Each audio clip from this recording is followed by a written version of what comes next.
Hello friends, welcome back to my YouTube channel Hina Bansal chemistry classes. आज के lecture में हम पढ़ेंगे शेप ऑफ ऑर्बिटल्स कि ऑर्बिटल्स क्या होते हैं, उनकी शेप कैसे होती है। ये सारा कुछ आज हम इस लेक्चर में पढ़ेंगे। लास्ट लेक्चर में हमने पढ़ा था importance of Sai and Sai square. अगर आप मेरे चैनल पे पहली बार आए हो तो प्लीज़ चैनल को लाइक शेयर सब्सक्राइब ज़रूर कीजिएगा।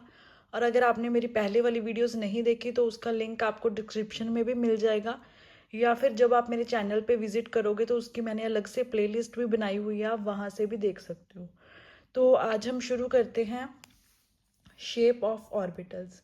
सबसे पहले तो हमें यही पता होना चाहिए कि ऑर्बिटल्स कौन कौन से होते हैं। एक होता है S orbital, P orbital and D orbital. ठीक है, आज हम तीन तरह के ऑर्बिटल्स पढ़ेंगे और उनकी शेप्स पढ़ेंगे कि इसकी कैसी होती है, पी की कैसी होती है और डी की कैसी होती है। ठीक है, तो उससे पहले हमें ये पता होना चाहिए कि ऑर्बिटल क्या होता है। ठीक है, एस पी और डी की तो हमने शेप्स पढ़नी है, और ये तीनों क्या है, ये तीनों है ऑर्बिटल्स। और जब हमें यही नहीं पता होगा कि ऑर्बिटल्स क्या होता है तो हमें उसकी शेप्स भी समझ में नहीं आएंगी। ठीक है, तो हम सबसे पहले ऑर्बिटल की डेफिनेशन पढ़ते हैं, उसको एक डायग्राम के हेल्प से मैं आपको समझाऊंगी कि ऑर्बिटल क्या होता है। ठीक है, so what is orbital? The space around the nucleus where there is high probability of finding electrons are called orbitals. ठीक है, अब आपको पता है कि एक न्यूक्लियस के अराउंड बहुत सारे इलेक्ट्रॉन्स रिवॉल्व करते हैं। ठीक है, अब ये मान लो न्यूक्लियस है, उसके अराउंड बहुत सारे जो इलेक्ट्रॉन्स है वो रिवॉल्व कर रहे हैं। और जब वो इलेक्ट्रॉन्स रिवॉल्व करते हैं वो किस में रिवॉल्व करते हैं, वो एक ऑर्बिटल में रिवॉल्व करते हैं। ठीक है, उस जहाँ पे वो रिवॉल्व करेंगे उसको हम क्या बोलेंगे, ऑर्बिटल। ठीक है, तो space around the nucleus, nucleus के अराउंड जो स्पेस होती है जहाँ पे इलेक्ट्रॉन्स फाइंड किए जाते हैं, मतलब इलेक्ट्रॉन्स होते हैं या रिवॉल्व करते हैं, उसको हम बोलते हैं ऑर्बिटल्स। ठीक है, एक एग्जांपल लेके चलेंगे हम हाइड्रोजन की, इसकी हेल्प से हम समझेंगे कि ऑर्बिटल्स क्या होते हैं। राइट, यहाँ पे देखिए, where is this electron revolving. अब हमने ये तो पढ़ लिया कि जो इलेक्ट्रॉन है वो रिवॉल्व करते हैं अराउंड द न्यूक्लियस। ठीक है, अब वो कैसे रिवॉल्व करते हैं ये हम यहाँ पे देखेंगे। Electron revolving around the nucleus in spherical region. जो electrons around the nucleus revolve करते हैं वो एक स्फेरिकल रीजन में रिवॉल्व करते हैं। ये मान लो कि हाइड्रोजन का न्यूक्लियस है। ठीक है, अब ये हाइड्रोजन के न्यूक्लियस के अराउंड के इलेक्ट्रॉन्स रिवॉल्व करेंगे। अब वो इलेक्ट्रॉन्स कैसे रिवॉल्व करेंगे, इन द स्फेरिकल रीजन। ठीक है, अब ये जो हमने लिया है, सबसे पहले हमने ये ले लिया, ये हमने मान लिया अराउंड द एक्स एक्सिस जो हमारे इलेक्ट्रॉन्स है वो रिवॉल्व कर रहे हैं।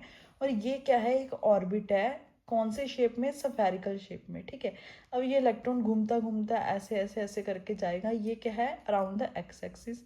और ये हमने मान लिया अराउंड द वाई एक्सिस। अब मान लो जो इलेक्ट्रॉन है वो रिवॉल्व कर रहा है अराउंड द वाई एक्सिस, तो ये वाला इलेक्ट्रॉन ऐसे ऐसे करके रिवॉल्व करेगा, कैसे, अबाउट द वाई एक्सिस। अब ये जेड एक्सिस के अराउंड भी रिवॉल्व कर सकता है, तो ये हमने मान ली कि ये हमारी क्या है, जेड एक्सिस है। और जेड एक्सिस के अराउंड ये जो न्यूक्लियस के अराउंड और ये स्फेरिकल रीजन में हमारा इलेक्ट्रॉन रिवॉल्व कर रहा है। ठीक है, अब ये जो तीनों है around the X axis, Y axis and Z axis, ये क्या है, ऑर्बिटल्स। ठीक है, ये क्या है, ऑर्बिटल्स। और जो न्यूक्लियस के अराउंड ऑर्बिटल बने हैं उनमें इलेक्ट्रॉन्स जो रिवॉल्व कर रहे हैं उनकी प्रोबेबिलिटी सबसे ज़्यादा कहाँ होती है, उनको ही हम बोलते हैं ऑर्बिटल्स। ठीक है, और कैसे रिवॉल्व करते हैं, वो रिवॉल्व करते हैं electrons about the nucleus in the spherical region. ठीक है, तो ये क्वेश्चन का आंसर आपको मिल गया कि आज आपको पता लग गया होगा ना कि इलेक्ट्रॉन्स कैसे रिवॉल्व करते हैं, इसलिए मैंने आपको डायग्राम की हेल्प से समझाया है। अगर फिर भी आपको नहीं समझ आया, कोई भी डाउट है, तो वो आप कमेंट सेक्शन में भी पूछ सकते हो। ठीक है, नाउ हम पढ़ेंगे अब शेप ऑफ एस ऑर्बिटल। हमने वहाँ पे तीन ऑर्बिटल्स पढ़े थे, S orbital, P orbital and D orbital. अब हम सबसे पहले एस ऑर्बिटल की शेप फाइंड करेंगे कि कैसी होती है। ठीक है, अब यहाँ पे देखिए, what is shape of S orbital की, एस ऑर्बिटल की जो शेप है वो कैसी है। The shape of S orbital is spherical. S orbital की जो शेप है वो ऑलवेज स्फेरिकल होती है।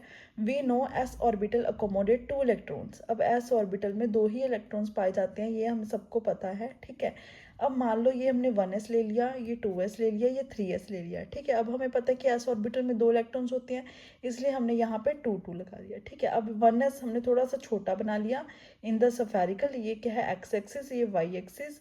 2s में थोड़ा सा बड़ा और 3s में सबसे बड़ा ये अराउंड द एक्स एक्सिस और वाई एक्सिस, ये कौन सी शेप्स हैं? Spherical shape. तो एस ऑर्बिटल की जब भी आपसे कोई शेप पूछेगा तो कौन सी शेप होती है? एस ऑर्बिटल की हमेशा स्फेरिकल शेप होती है, जैसे कि एक फुटबॉल हम बोल सकते हैं, ठीक है। नाउ हम पढ़ते हैं शेप ऑफ पी ऑर्बिटल। अब यहाँ पे देखो, shape of P orbital always क्या होती है? डम्बल। ये याद रखना, एस की स्फेरिकल, पी की डम्बल शेप होती है। और हमें पता है कि P can accommodate 6 electrons, 2p(x), 2py, 2pz। इसमें हर ऑर्बिटल में कितने इलेक्ट्रॉन्स पाए जाएंगे? 2 इलेक्ट्रॉन्स पाए जाएंगे, ठीक है। तो अब हम इसकी शेप पढ़ते हैं। अब यहाँ पे देखो 2px, अब x में हमने 2 यहाँ पे क्यों लगाया? क्योंकि 2px में 2 हैं, 2py में भी 2 हैं, 2pz में भी 2 हैं। तो यहाँ पे क्या आ जाएगा? 2px², 2py², 2pz², ठीक है। अब ये क्या है? अराउंड द एक्स एक्सिस, ये वाई एक्सिस और ये जेड एक्सिस। तो हम यहाँ पे क्या ड्रॉ करेंगे? ऐसे करके ड्रॉ करेंगे। ये क्या है? X axis, Y axis, X axis, Y axis, और यहाँ पे हमें जेड एक्सिस चाहिए, तो जेड एक्सिस। सबसे पहले इस शेप को समझो, तभी आपको आगे समझ में आएंगी। अब यहाँ पे देखो, हमने एक्स एक्सिस ड्रॉ कर ली और वाई एक्सिस ड्रॉ कर ली, बट हमें यहाँ पे वाई एक्सिस की तो ज़रूरत नहीं, बट हमें ड्रॉ तो करनी पड़ेगी, ठीक है।